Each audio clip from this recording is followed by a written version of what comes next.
De retour sur le plateau Web TV du Salon des entrepreneurs Lyon-Auvergne-Rhône-Alpes, édition 2018. Place maintenant à une start-up éco-responsable avec CleanCup. Bonjour.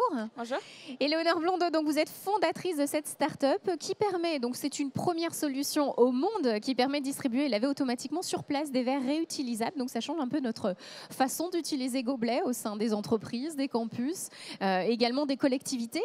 Alors vous allez être intervenant d'ici quelques minutes dans le grand débat d'aujourd'hui, de jeudi. Rien ne les arrête, ils ont réussi en partant de zéro. Alors on va revenir à zéro sur votre aventure. Un petit mot sur le concept de CleanCup. Dans quel état d'esprit vous avez créé cette start-up? Concrètement, c'était d'abord parti d'un constat. Dans mon école à l'époque, les gens surconsommaient les gobelets, remplissaient un verre, buvaient une gorgée, jetaient l'eau, jetaient le gobelet, ça débordait dans tous les côtés. Et donc concrètement, ça m'a vraiment touchée. Et après, je me suis penchée sur la question en se demandant mais comment répondre à ce problème. Et j'ai observé que dans les événements, on utilisait déjà un système de consigne. Et puis je me suis tout simplement posé la question, mais pourquoi pas tout automatiser sur place? Et heureusement, j'étais pas ingénieure, sinon je me serais jamais lancée.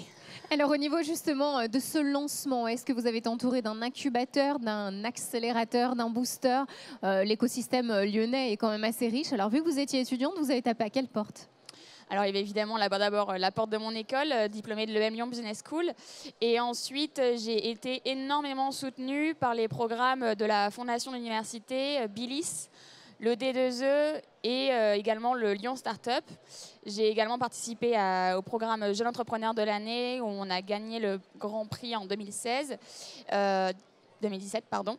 Et donc, c'est vrai que l'ensemble de ces programmes qui sont très bien coordonnés au sein de la région permettent de nous aider de l'idée à la phase pré-industrialisation. Et je pense que pour la suite, quand on devient une entreprise réellement, là, nous, on a été voir le réseau Entreprendre, dont on est lauréat depuis septembre l'année dernière.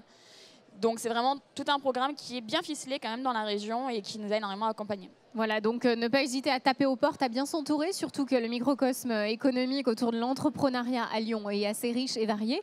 Et justement, aujourd'hui, ça vous donne l'occasion de répercuter votre expérience. Vous allez intervenir d'ici quelques minutes dans le grand débat. Ne rien lâcher, rien ne les arrête, même si on part de zéro. Qu'est-ce que vous allez essayer de porter comme message durant cette conférence? Alors moi, le message clé, c'est quand on veut, on peut. Il n'y a pas plus simple. J'ai été à l'époque jeune diplômée, une fille, 24 ans, pas d'expérience dans l'industrie. Je me suis lancée dans un projet qui demande des millions d'euros, qui est un projet industriel, qui demande normalement un background d'ingénieur. En fait, quand on est porté par la passion, si effectivement on sait s'entourer et on n'a pas peur de dire je ne sais pas comment on fait, d'aller poser des questions. Alors des fois, on me dit que je mets un peu les pieds dans le plat, que j'arrive un peu comme ça, mais c'est vrai qu'à un moment donné, si on ne va pas chercher les questions, si on ne demande pas... Et s'il y a des moments justement difficiles, le thème, je le rappelle, c'est rien ne les arrête, on ne lâche rien. Quand ça s'est mal passé à certains moments dans votre aventure, qu'est-ce qui vous a aidé, qu'est-ce qui vous a boosté? Eh bien, j'en reparlerai tout à l'heure, l'expérience de la dissociation que j'ai vécue l'année dernière. Moi, vraiment, ce qui m'a apporté, c'est principalement l'équipe qui était là. Le fait qu'eux, ils croient autant que moi au projet. Et malgré les conditions de travail dans lesquelles on était ou les rebondissements quotidiens qu'on vivait, ils ont continué à être motivés, à avoir envie, à me soutenir aussi parce que finalement, j'étais moi complètement transparente avec eux sur la situation. Donc aussi être soi-même, être transparent, ne pas vouloir tout garder pour soi, c'est aussi important de partager son expérience et faire appel encore une fois au soutien. Il y a le réseau Entreprendre à ce moment-là qui a été très présent pour nous. Et encore une fois, l'équipe de BILIS. En fait, moi, dans mon expérience, je suis effectivement seule fondatrice. J'ai été associée, je ne le suis plus. Voilà. Mais pour moi, l'équipe et le réseau qu'on a sont vraiment les points forts du projet. Alors aujourd'hui, CleanCup, c'est quel visage? Quels sont vos chiffres clés et surtout vos clients? Vous êtes où concrètement? Alors aujourd'hui, en quelques chiffres, CleanCup, c'est une équipe de 9 personnes. On est basé à Bel Air Camp, qui est un écosystème industriel à Villeurbanne.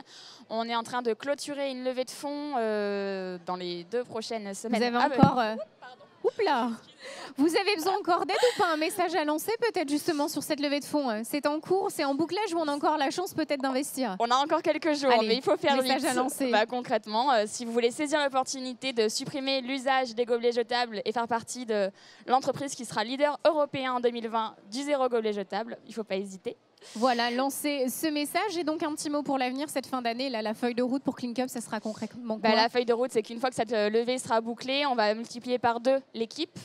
On va également accélérer l'industrialisation qu'on a réalisée dans une première partie avec les Compagnons du Devoir et les Tours de France. Et dans cette deuxième phase avec IMECA, la filiale innovation de Michelin, qui sont vraiment des partenaires qui vont nous aider à accélérer l'industrialisation, où c'est là qu'on a vraiment besoin de mettre toute notre énergie. Et grâce avec cette aide financière et également l'expertise des gens qui nous rejoignent, on va vraiment pouvoir accélérer.